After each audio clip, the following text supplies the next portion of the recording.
The history shows us that that's the reality. So 1,000 officers were in the hands of the junta. So the second was to release them. And thirdly, because this is our people, this region needed an interim ministry so that the people would give basic services and that conduct a free and fair election for them to elect their own leaders. So as you know, in the first goal, we have apprehended many criminals. There are some that are still at large. And some connect this with the entire operation. Apprehending Bin Laden and destroying Al-Qaeda. We're working on it. 100% of our officers have been released. And those that they have killed, we have buried them. And as I told you, many weapons it was in their hands, we have received it back to us in all waredas and all zones. Needs to be for the sake of the people. If the people do not suffer, and then if the people do not support, they suffer for lack of. So this interim administration, apart from Tigrayan parties, we have not included any other party that their own children. If they don't like it, let them elect their own other party. That was the aim of the law enforcement or people from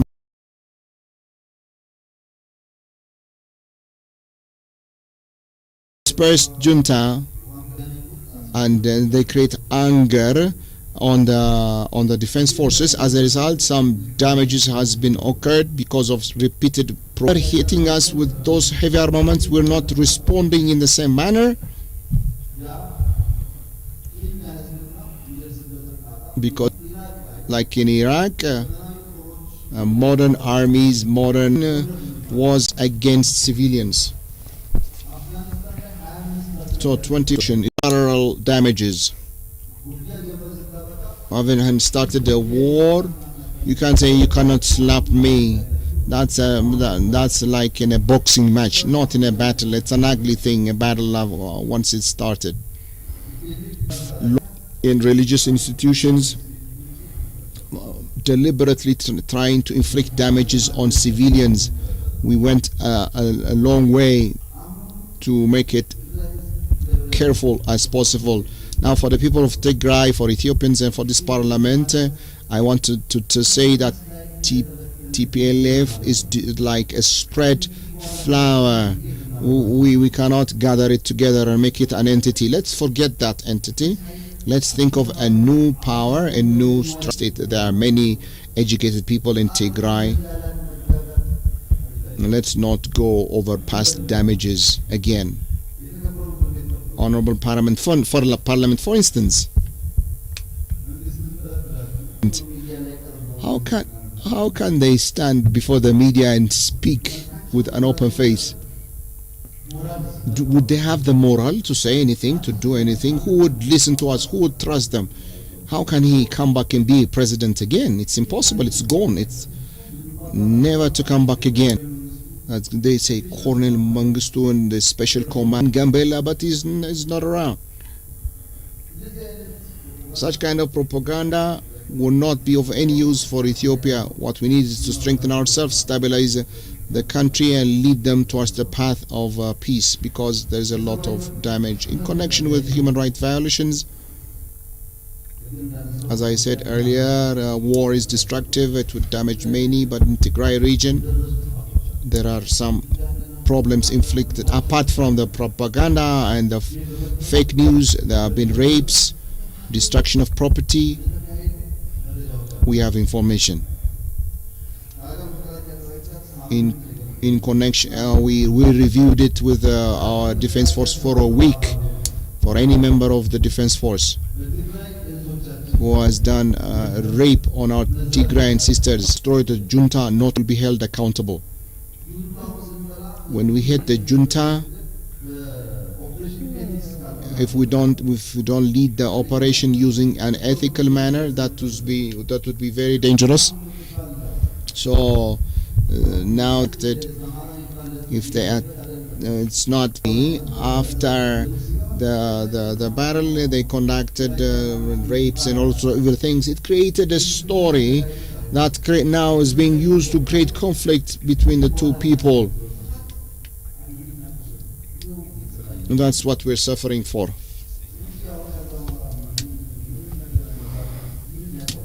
But the current Amara people knows nothing.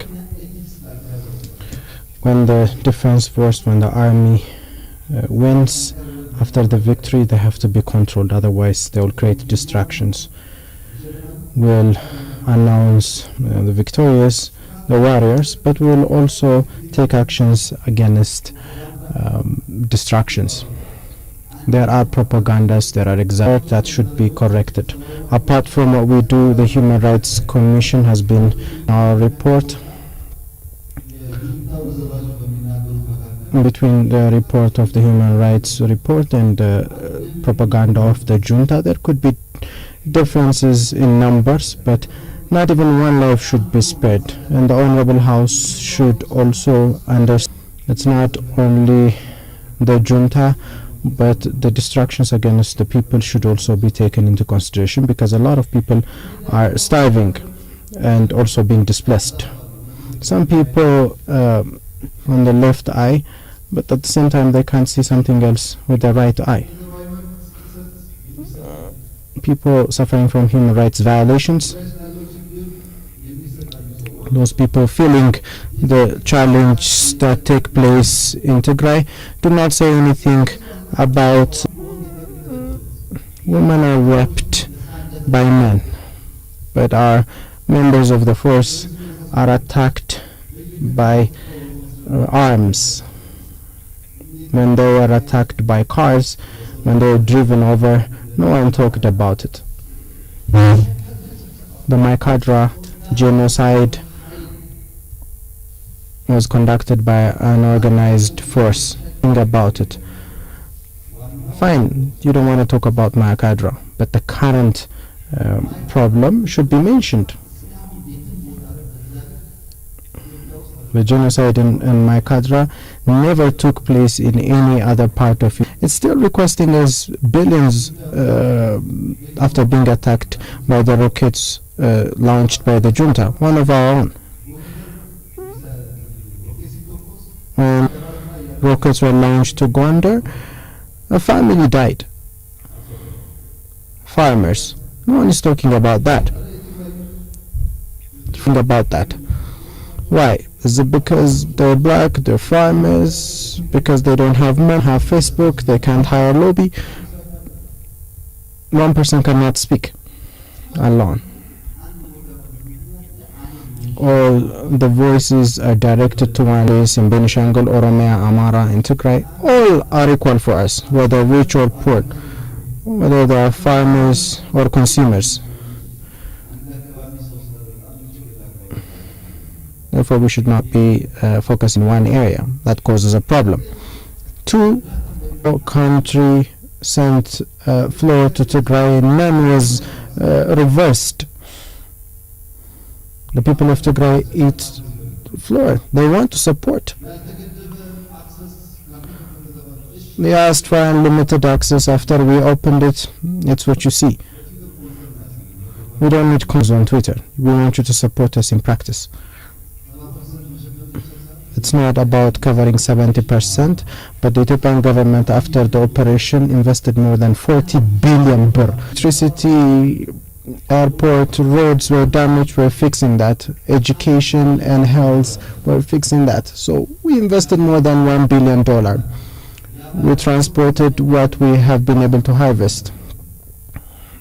Facebook, on texts.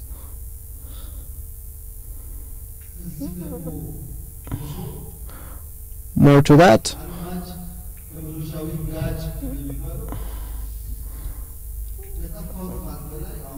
On top, for us not to be able to support those damaged, face the detriments, we're still facing challenges by these groups. You hear the problems we're facing in different areas. We cannot kill every young person, every person we see. They are hiding guns. Previously it was an organized group. but now they're seamlessly integrated in the people, so unless we identify them, we cannot solve the problem. After we fix the telecom, electricity, they are cutting it again. In general, regions, their efforts to support the of Tigray deserves enormous appreciation. We have to continue supporting them. We have to support the people. We have to support the administration. We have to help reintegrate displaced people. And the destruction force started. Investors should support us. Instead of the investors lobbying and hiring lobbyists, they should support the people. The diaspora should support the people. The other alternative will not solve the problem of the people. Regarding migrants,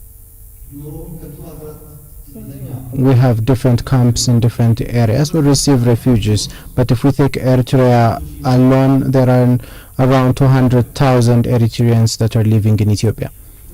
Out of that, 90,000 lives in Tigray. 50% do not live in camps.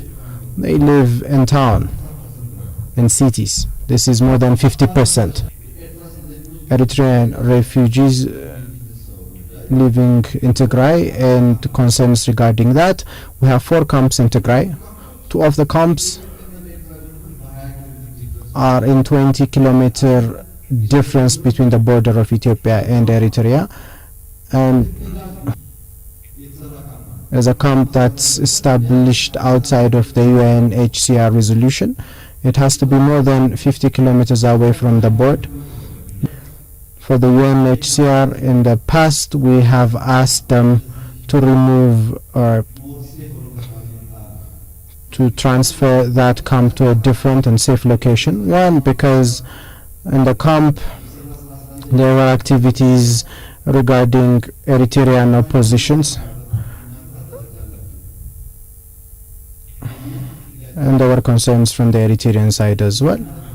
We said that the camp should be removed, and since the language culture is the same, a lot of Ethiopian Tigrayans are moving out of the country in the context of refugees, but UNHCR could not achieve that and came to different areas including Addis Ababa and other areas. We have been able to collect around 7,000 people and take them to safe camps. One of the allegations of UNHCR, after the complaints, we have been able to receive 1,000 people, and we asked them to give us or to pay for the cost of transportation to take them to the camps. They said no, we cannot cover the cost of transportation, feed them, and at the same time they raise concerns. If you cannot do it, it has no fruit, it has no benefit. Refugees, wherever they come from, either Eritrea or other places, Ethiopia, within the capacity available, will educate and keep them, but does not have interest to degrade or affect them. Your proclamation after that is inexistent in any other country. Those of us talking about this against us is unfounded. We have a lot of citizens living as refugees. Therefore, this is unbalanced. 2, the Eritrean forces are accused of entering into Tigray. I have to explain on that. We have to understand, as enemies and also supporters, the people of Ethiopia and the National Defense Force was affected by one of its own, and the Eritrean government received Ethiopian forces and allowed them to go to anywhere they want. We owe them for that. No activist will take that away. One thing the Honorable House should take into consideration is that during the time of problems, no person stands next to you. Not even your shadow will come to you when it's dark. You can only see your shadow when there is light, when it's bright. So your own shadow follows you when there is light. In times of challenge, our forces fled and they were supported, and our history will not forget that. No force should actually think we'll forget that. We thank the Eritrean people and government for what they have done. However, after that, the Eritrean forces crossed to Ethiopia, undertook activities, and if there are distractions of such kind, we will not accept those. Also, we will not accept it if it's even our own force. Our enemies are the identified enemies. In relation to this, high-level officials did discussions 4 or 5 times in areas where the Eritrean forces crossed the borders of Ethiopia and came to Ethiopia. The Eritrean government around the border, and they said, you left those trenches, and the TPLF forces, on top of the problems they have caused for us, they have launched rockets on us and invited us to the war. And since you moved to the center of Tigray looking for the enemies, we fear that they may come back to us. They said this is a national security issue, and they said we have controlled those trenches in those areas, but if your forces can be able to take over, we will not be there, we will return back home. And they said it's an issue of national theft and so on. And we have presented this to the Eritrean government, and the Eritrean government declined and said they will take serious actions against any Eritrean soldier that does that. Therefore, when we complete our operations and take over the borders, I believe these issues will be solved. In relation to distractions, the Eritrean government is, and we're actually organizing ways we can sit and discuss on matters that needs to be solved. They have to be addressed immediately. But when they say there is risk against their national interest, we cannot address those challenges. We cannot give them solutions because we're being attacked by enemies. So no international law forces us to do this. The army force stayed there for very long in that situations. We're having wars at the back with the enemy, and once we complete that, we'll be able to take over. We cannot do everything at a time. We're the ones affected. We're the ones who've been robbed. We have to understand this. The army will require to undertake further actions in the coming years to do, and the federal government supports this. The Eritrean government clearly stated that the future fate is highly interrelated to the issues taking place in Ethiopia and in Tigray. And they said they will take the necessary actions, and we'll have discussions then and take the necessary actions, and whatever we can do within our National Defense Force, we'll do that as well. This is because we don't want atrocities taking place against our people. If it's difficult to look at the whole picture, and identifying independent challenge will not solve the problem.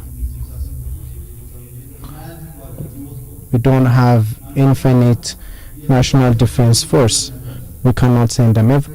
The Amara Special Force, after we started operation in Tigray, the Amara Special Force organized There are groups that want to depict as if the Amara Special Force waged war to regain their land. This is, there was a Welkite committee. You know this.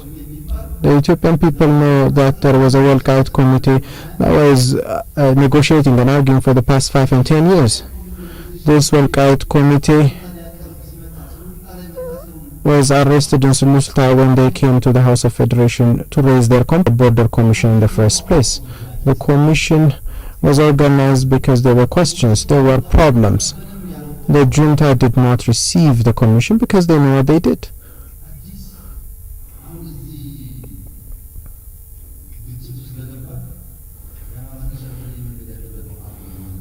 It should not be depicted as if the Amara militia did something different just because we are in the situation.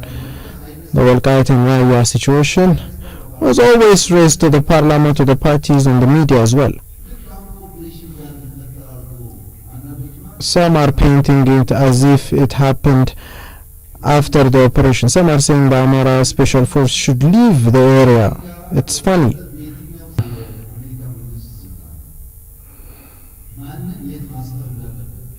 We know who we were, and you should leave it to us.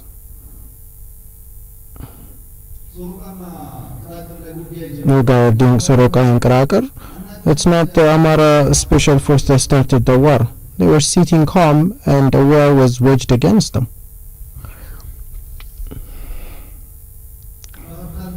In Bahar Dar and Gondar, when rockets were launched, the Amara Special Force did not launch back rockets. This is wrong. The Amara Special Force invited in, and until the federal government gave it a go, it did not participate. We did that ourselves just because we have had authority under the state of emergency. So we asked the Amara Special Force to cover certain area, the Amara to do the same in a different area. Everything was can declare the Special Force of Amara to be part of the National Defense Force, painted as if it came from the Amara. But the Amara Special Force, once it was given a mission, and that after it entered the operation, if it created any illegal activities, it will definitely be accountable to that. But a force that has been given a mission that was paying sacrifices should not be painted as a wrongdoer. The Amara Special Force, their soldiers are dying because they wanted to fulfill what has been given to them by the federal government. If the government wants, it can send the Special Force to Jijiga also. We have organized it, so it should be careful. But it could be the Amara Ethiopian force and also the Eritrean force. They're in opposition to the junta, causes damage to our people, they'll definitely be accountable. We should make sure that this don't mix one another. We have border commissions, we have the links accordingly. So the campaign as if it's an enemy force is in government closely deployed forces, including the Amara Special Force, and if there are problems caused by them, it will be addressed. Regarding Lar, Somali, Oromo and Amara, we haven't even finalized border issues with foreign countries. We cannot create land from the different areas. These areas were created in the past. These regions were created in the past.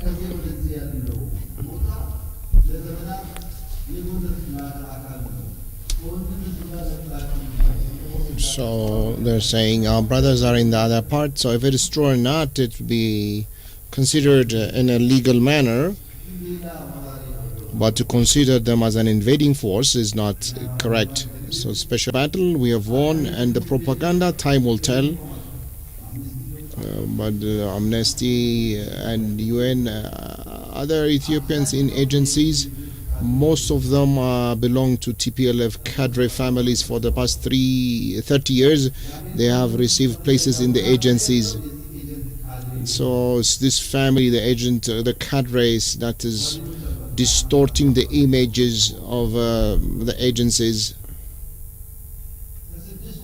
6 months before they have Ethiopia do not have that amount. They can buy lobbyists. They have bought media. They speak the aim of this for this entity. That's what is happening now. When the conflict ceases there, they want to create it somewhere else. All of it will dry up. It will not continue. If the Ethiopian people stand together, will dry up this issue, ensure our peace, and move into our prosperity, and that will not take too much time. The problem is not the junta's thought, but the force within the country. Junta, for instance, if we see the case of KMSA, they have two forces that shout Oromos are conflict. Their aim is to create conflict between these two people. Ethiopian people awake. If they say Arabs kill each other, respond in a way. This is not the Ethiopian way. But if they say make peace, speak to each other, then that's an Ethiopian voice. Let's awaken and discern between the diaspora. They are doing a lot of work. Those that love Ethiopians, the diaspora, they're engaged in a lot of good work. However, the diasporas, without suffering from the ways of the junta, if they just give $1 or $2 per 1,000 people can raise $2, it's not a loss. If 100,000 people raise $2, they can raise lobbyists. I said I'd rather use the money to supply food for Tigray. I know they shout, they insult, but I do not have the money for them. The diasporas can do something tangible to rebut the false. They compare us with Syria, Libya, Yemen. The message I have for foreigners is the papaya tree and palm tree should not be mixed up in your view. It looks similar, but having challenges. We have a moral and we have values, and we have justice, moral strength, and value is on our part. That's why we won. Ethiopia, let alone getting salaries, just with one call, everybody, farmers went out and defeated the colonialists. That's all. The former army was not there, and this would continue. Without understanding Ethiopia, just taking pictures from another country would lead us into wrong conclusions. They understood our history. They stood with us. They would be recorded in our history, and would stand with them for with any challenges they would face in the future. So we have identified our friends through this dark. I want to live peacefully and work towards attaining the prosperity of the country. Other forces, if you come against the sovereignty of Ethiopia and the benefit of Ethiopia, I'd rather die than see this happen. If you have benefits in this country, if you have benefits in you, we can work together. The third force, they think this is the time to destroy the country. They have assigned. I want to tell to all of you that an entity that thought that were organized for years, that's Ethiopia. I don't know which yet to see that in the future. There are heroes that stand for its integrity. 4.2 million people, we were able to feed them within 4 million. It's a huge population.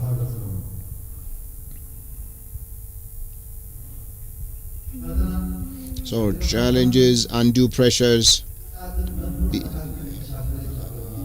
and being betrayed. We have overcome that over the centuries.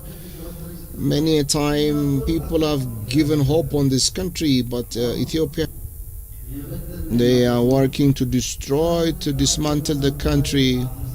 We have destroyed that, and those that want Ethiopia to dismantle, I do not have any fear that Ethiopia would be dismantled.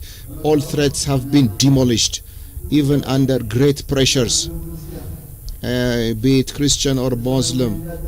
Everybody looks up to heaven, fears God, connected with God. This is our people, and it has its own covenant. God will not leave it away aside. We have to understand that. We are poor. We need peace to come out of poverty. We need support in this journey, but we will not sell our honor in our move towards prosperity. We will not do that, and it's proper to understand on the international affairs. Diplomacy is a huge work. A lot of effort has been done. When they come to visit, they appreciate what's being done. After they leave the country, go back to their country, I don't know what happened. They speak of other concerns. We'll see how it goes in the future. The main thing is we want to live peacefully in a spirit of cooperation under international human rights.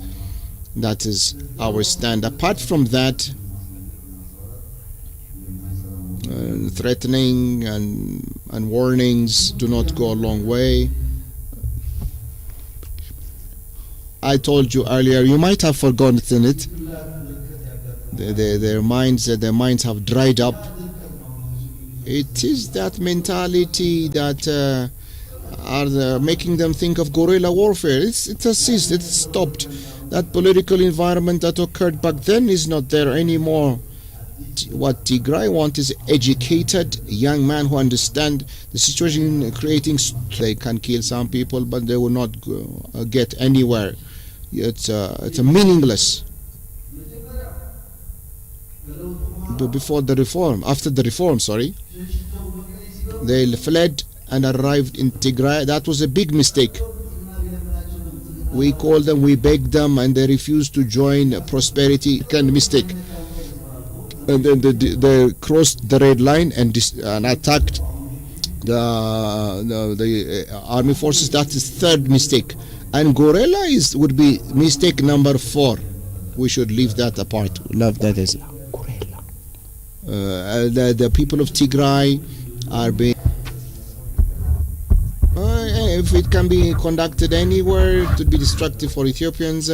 Let's work together and assist the Tigray. What we are looking for to apprehend is 10-15 people. So for the sake of 10-15 people to destroy the entire region is sensible. Let's work to rebuild the nation. We do not have the desire to imprison many people. The people of Tigray must be aware of this and go the peaceful path and support us as quickly as possible. The region of Tigray. Concerning Sudan, it's a brotherly country. It stood with us in our problems, in our history. The people still love Ethiopia. We do not want to fight with Sudan because we've learned that through our battle against Eritrea, because if you start fighting, sometime a foreign neighbor. Ethiopia also has many problems and we're not ready to go to battle, so we don't need war. It's better to settle it in a peaceful manner. We're doing that. And the issue is quite old. In 1902, there was a negotiation with Menelik and Sudanese officials, British officials, before Sudan was liberated, and in the Haile Selassie area in the 50s. At the end of it, there were some negotiations and there were some principles were laid down. So from that time onwards, it's being under negotiation on our part. there's a committee on both sides, and we have started working. It's when this started that they went into doing undue measures. We insist that we don't need war between the two of us. Our farmers are dislocated,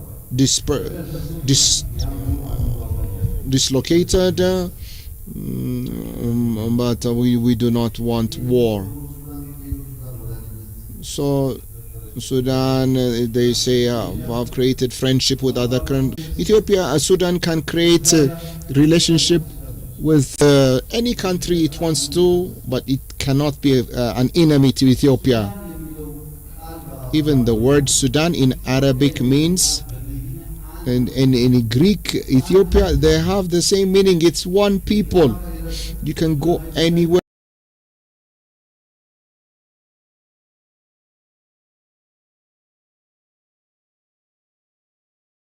Should understand that we don't want to live in the dark.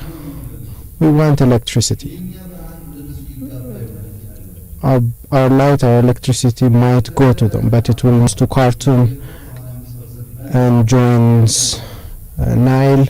It takes about 85% of the share. Ethiopian government, what I want this Honorable House to note is that the Abai water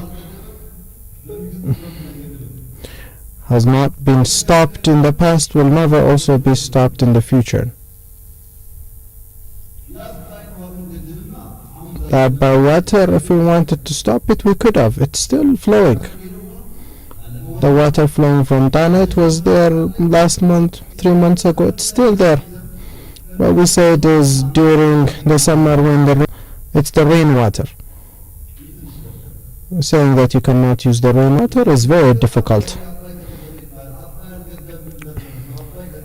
We're not using Abai. The water from Dana is flowing across. Since a lot of rainwater comes in, we're only trying to resolve a little bit of that. So you cannot stop us from using Dana and at the same time the rainwater. There is rain and that causes problem as well. So we have no intentions to affect others. What would be beneficiary is to invest together in the energy sector and to work in agriculture with Sudan. What we want is to grow together. But the Renaissance Dam has a lot of challenge technically and financially as well. But as we have promised to the people of Ethiopia, we'll make it a reality. This is not what we'll reverse. Regarding holding water in the coming summer, there are comments regarding not holding water without signing the agreement. If the Eritrean and Egyptian governments are ready, regarding water, we're ready to sign tomorrow morning. We're holding water using the law.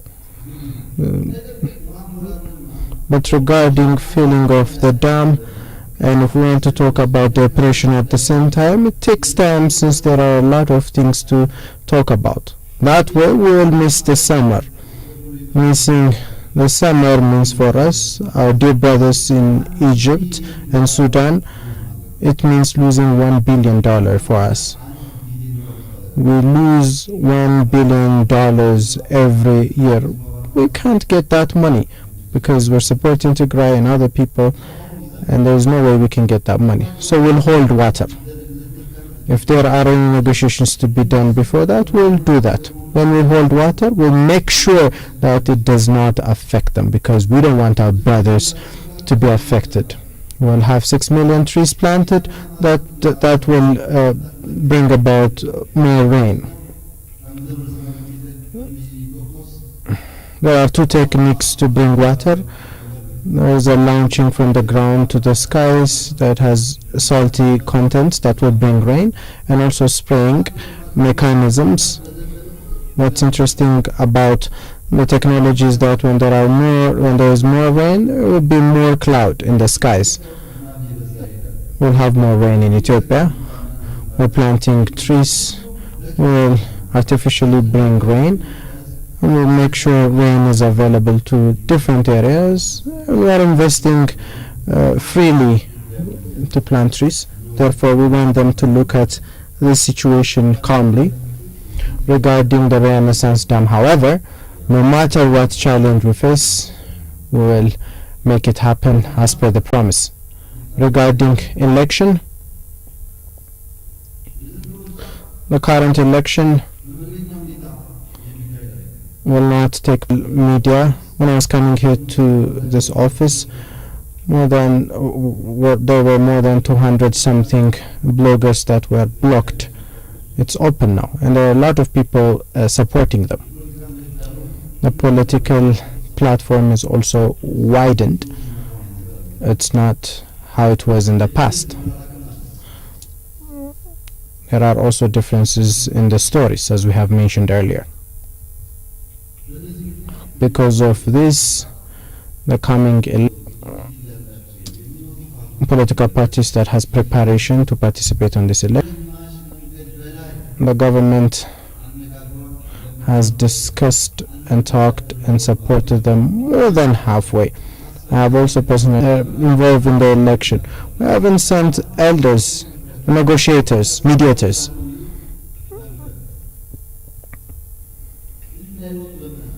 We begged them to stay in.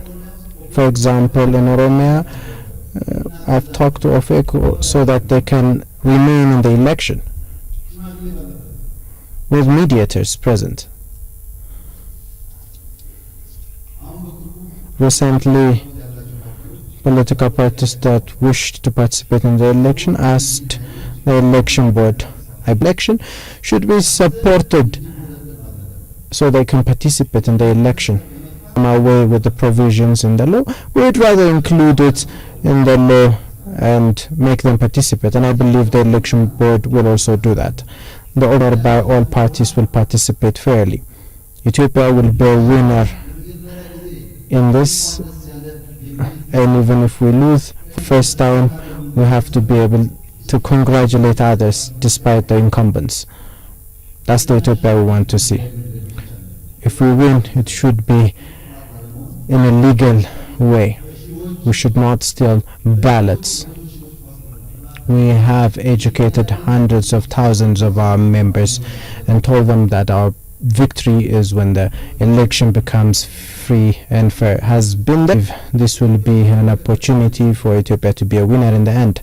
Regarding democracy,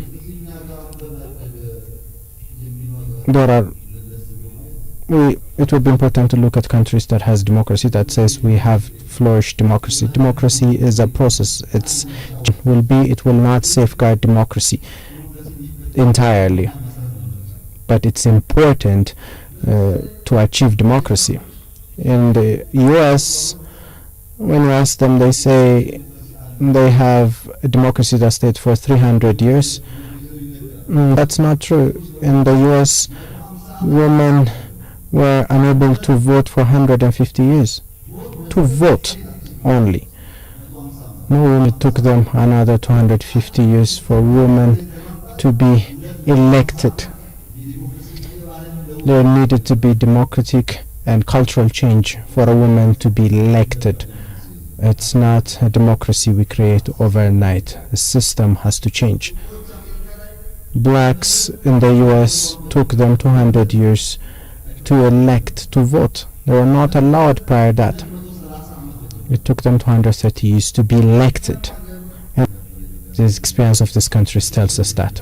But from time to time, we can grow it and can come up with better democracy. We cannot respond to all questions in one election. In relation to reconciliation, with regards to the election, it's important. Ethiopians, we need to create a prosperous country. The Reconciliation Commission, the Ministry of Peace, religious, we have to support them, and we have to do away with all the bad cultures and traditions. We have to go for what the idea is brilliant and it has to be supported. The political parties in this regard, well, their roles, as you have mentioned and as the people say, the patience overstayed. and said it's a laissez-faire government, and has been resonating from one side to the other in Ethiopia. Yes, parties are used to supporting election rather than participating and winning an election. The forces that were supporting TPLF election being an audience to an election rather than wanting to participate. There are athletes and pacemakers in every election. Pacemakers, they will increase the pace, and their role is to make sure that the athlete finishes in better time. If pacemakers say, well, we're not used to winning, it's a matter of experience, not because that, and should go forward. When they will say, no, you will overstay your power, so you have to have elections. So election has to take place. The people has to choose their own government, and the government needs to be fixed and create a country. What's bringing about several problems is that, both locally and internationally. There are a lot of things that needs to be revised that will take place after the election. They will lose, will oppose, and the other one call them being greedy. So these type of people are the ones that are affecting our election. When they feel that there is no victory in the election, they will try to cause challenge to the election. Therefore, the election board should support these parties so they can participate. Participating by itself is a win. They should accept that. But for us, if we lose, we will not think twice. We will leave the chairs. If we are elected, we will serve clean, but we don't have a different interest. We are giving this commitment, we're wanting to support, but leaving the race by their own reasons is not an excuse. They are acting as if we have been instructed to hold elections by people. That's not how it is, and we'll try to make this election as democratic as possible. That's how we should use it. Regarding demarcations, like I said, we haven't even solved issues of borders, let alone demarcations. Afar Somalia, Afar Amara, Afar Oromia. There are several issues. Don't forget, economic demarcations made half Oromo live in Kenya and half Kenyans to live in Ethiopia. Half Afar is in Ethiopia, Eritrea, and half in Djibouti. Tigray, half is divided here and there. Somali, we have them in Djibouti, Kenya, and in Ethiopia. It has its own flaws, but we live for the sake of peace. It's not the right demarcation. It's only been 30 years since we demarcations. Where would the land go? It will remain there. It's within in Ethiopia. So calmly we should be able to solve the problem. The problem exists everywhere. In the southern nation also there are several demarcations. The nearby places, waradas, there are still issues of demarcation. We have to calmly, legally address these. So that's how we should address it. In Matakal, there are several activities we have undertaken. We have had several discussions. Around 81,000 Gumus people that were displaced have returned. Armed people, after negotiation, came back. We have trained more than 10,000 militia. We have organized qabalis and administrations. A lot of investment was made. There is much remaining. There are farmers who lost their houses that need to be compensated. There needs to be negotiations and peace to take place. There are still forces that are acting to make sure. Regarding special forces,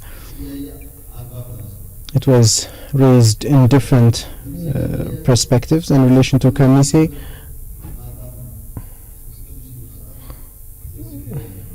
We've been discussing about this late night. In the area of Kamise, when you find Oromo speakers, there are news saying the Amara forces killed them. You go to areas of the Amara, you receive news saying that the Shini forces killed them. What I responded to them was the Kamise people is the people of Wallo. We're the ones that are creating conflict between the people. They will live together in the future as well. If anyone breaches the law, they will be held accountable. Let's not